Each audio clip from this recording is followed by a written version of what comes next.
नमस्कार दोस्तों, स्वागत आप सभी का। हाल ही में एक रिसर्च निकल कर आया जिसमें पता चला कि नैनो प्लास्टिक आज के समय सीधे हमारी फूड चेन में एंटर होके ह्यूमन बॉडी के अंदर जा रहा है। तो इस वीडियो में हम देखेंगे कि सबसे पहले तो ये रिसर्च किसने किया, ये रिसर्च कैसे किया, किस किस ऑर्गन के ऊपर ये रिसर्च हुआ, और फिर हम देखेंगे कि कैसे ह्यूमन बींग्स के अंदर ये नैनो प्लास्टिक जो है वो फूड चेन के माध्यम से जा रहा है, जो कि हमारे हेल्थ के लिए काफ़ी बड़ा कंसर्न है। तो आप इस वीडियो को अंत तक देखिएगा, करंट अफेयर पर्सपेक्टिव से काफ़ी इंपॉर्टेंट है। और अगर आप चैनल पर नए हो तो सब्सक्राइब अवश्य कर लीजिएगा। चलिए शुरुआत करते हैं। देखिए, हाल ही में एक नई स्टडी पब्लिश हुई जिसमें पता चला कि ये जो नैनो पार्टिकल्स हैं ये सीधे हमारी फूड चेन में एंटर हो रहे हैं। कैसे? थ्रू प्लांट्स, थ्रू इंसेक्ट्स या थ्रू फिशेस। तो हम देखेंगे कि कैसे। तो सबसे पहले हम देखते हैं कि नैनो प्लास्टिक्स होते क्या हैं। देखिए, नैनो प्लास्टिक की वो डेब्रीज हैं, वो स्मॉल पार्टिकल्स हैं जो कि 1000 नैनोमीटर से कम हैं, यानी जिनका जो साइज है वो 1000 नैनोमीटर से क्या है, कम है। तो इतनी छोटी जो प्लास्टिक की डेब्रीज होती हैं, जो पार्टिकल्स होते हैं, उन्हें हम कहते हैं नैनो प्लास्टिक। नैनो का मतलब ही वैसे नाम से पता चल रहा है कि स्मॉल। इसको ऐसे याद रखो कि जैसे कि नैनो गाड़ी थी तो बाकियों की गाड़ियों के कंपैरिजन में नैनो जो थी वो काफ़ी छोटी थी। अब तो चलो इस समय बंद हो चुकी है।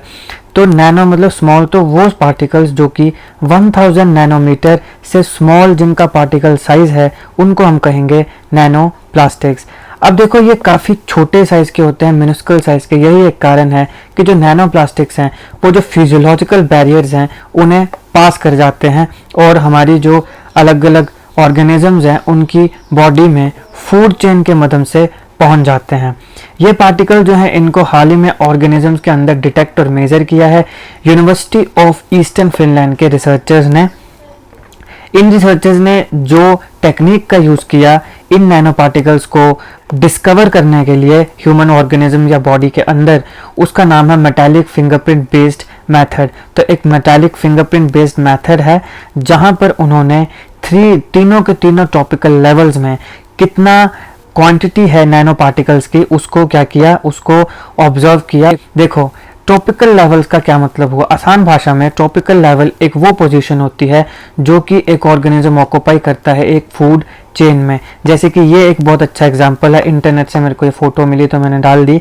ये बहुत अच्छा एग्जांपल है किसका, आपके पास टॉपिक लेवल का। आसान भाषा में देखिए, मान लीजिए ये घास है, इस घास को कौन खाएगा, हिरन खाएगा। हिरन को कौन खाएगा, शेर खाएगा। तो यहाँ पे ये जो घास है ये आपके पास क्या आ गया, पहला टॉपिकल लेवल।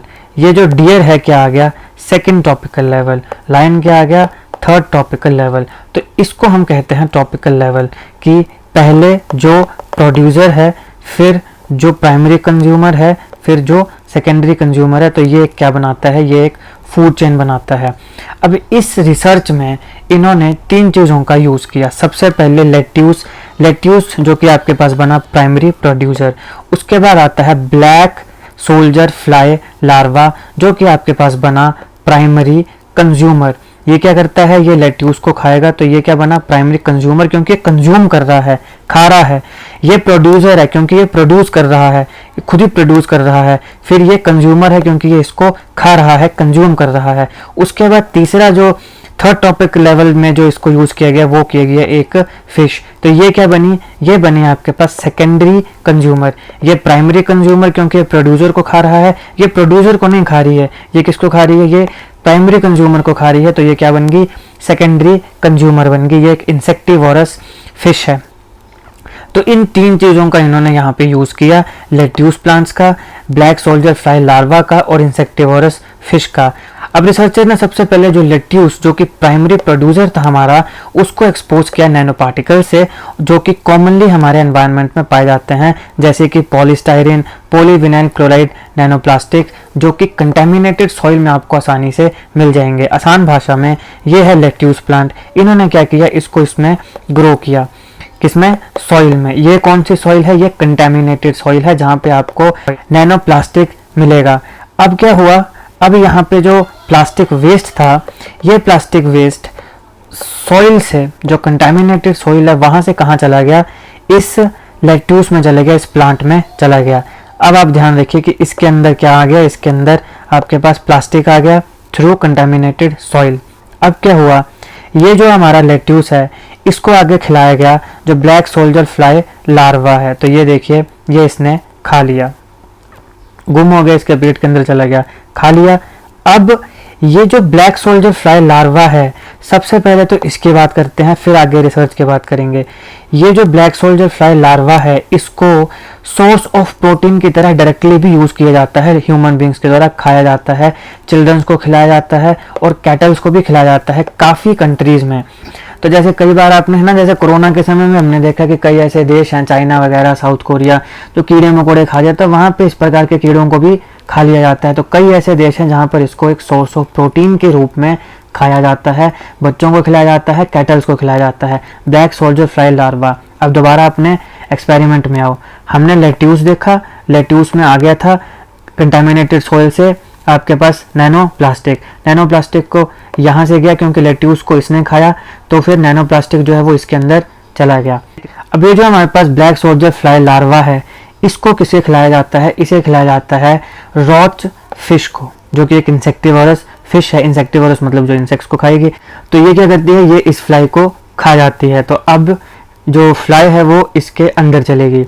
रॉच फिश ये ब्रैकिश वाटर में रहती है और इसे कई जगह डायरेक्टली कंज्यूम किया जाता है या फिर इसको बेट की तरह भी यूज किया जाता है। तो अब जो वो फ्लाई लार्वा था वो किसने खा लिया? इसने खा लिया। अभी यहाँ पे साइंटिस्ट ने ये देखा कि नैनो प्लास्टिक सबसे पहले सोइल से गया प्लांट लेट्यूस में, फिर वहां से वो गया इस फ्लाई लार्वा में और वहां से वो गया रॉच फिश में। तो इन तीनों में ही हमारे को नैनो प्लास्टिक देखने को मिला और इन तीनों से ही फिर ये नैनो प्लास्टिक कहाँ जाता है? ह्यूमन बींग्स में जाता है। अब इन तीनों से मेरा मतलब ये नहीं कि रॉच फिश, लार्वा और जो लेट्यूस है उसी से जाएगा। मतलब इस एक्सपेरिमेंट से ये सिद्ध होता है कि इसमें भी नैनो प्लास्टिक, यानी कि प्लांट्स में आया नैनो प्लास्टिक, इंसेक्ट्स में आया नैनो प्लास्टिक और फिर फिश में आया नैनो प्लास्टिक। तो प्लांट्स, इंसेक्ट्स और फिश, इन तीनों से ये कहाँ जाता है? ये जाता है ह्यूमन बींग्स के अंदर, जो कि एक हमारी हेल्थ के लिए काफ़ी कंसर्न है। ये काफ़ी हेल्थ हैजार्ड्स कॉज करता है नैनो प्लास्टिक, और ये हमारे ह्यूमन बॉडी में जो फूड चेन है उससे एंटर कर रहा है। ये इस एक्सपेरिमेंट से सिद्ध हो जाता है। अब बात करते हैं, हमने बात करी कि लेट्यूस जो था उसके अंदर कहाँ से आया नैनो प्लास्टिक? वो आया जो हमारे पास कंटामिनेटेड एग्रीकल्चर सॉइल थी। तो एग्रीकल्चर सॉइल के अंदर कहाँ से आया, ये सवाल है। तो कुछ वेरियस सोर्सेज हैं जिनसे जो माइक्रो प्लास्टिक्स होते हैं या नैनो प्लास्टिक हैं वो एग्रीकल्चर सॉइल में एंटर करते हैं, जैसे कि एटमॉस्फेरिक डिपोजिशन, फिर इरिगेशन यूजिंग वेस्ट वाटर। अगर गंदे पानी से इरिगेशन कर दी जाए तो हो सकता है उस पानी में आपके पास नैनो पार्टिकल्स हों। देन सीवेज स्लज जो है उसको सीधा यूज़ किया जाए एग्रीकल्चर पर्पस के लिए, और उसके साथ साथ मल्चिंग फिल्म का यूज़ करके। ये मेरे लिए भी शॉकिंग था, क्योंकि मुझे नहीं लगता था कि मल्चिंग फिल्म से भी जो नैनो प्लास्टिक है वो एंटर करेगा एग्रीकल्चर सॉइल में। बहुत ज़्यादा यूज़ की जाती है मल्चिंग फिल्म तो कई जगह पे, लेकिन ये भी एक कंसर्न है कि इससे भी हमारे जो एग्रीकल्चर सॉइल है वो कंटामिनेटेड हो रही है और वहाँ से जो हमारे वेजिटेबल्स हैं, प्लांट्स हैं, और उनसे हमारे अंदर नैनो प्लास्टिक एंटर कर रहा है।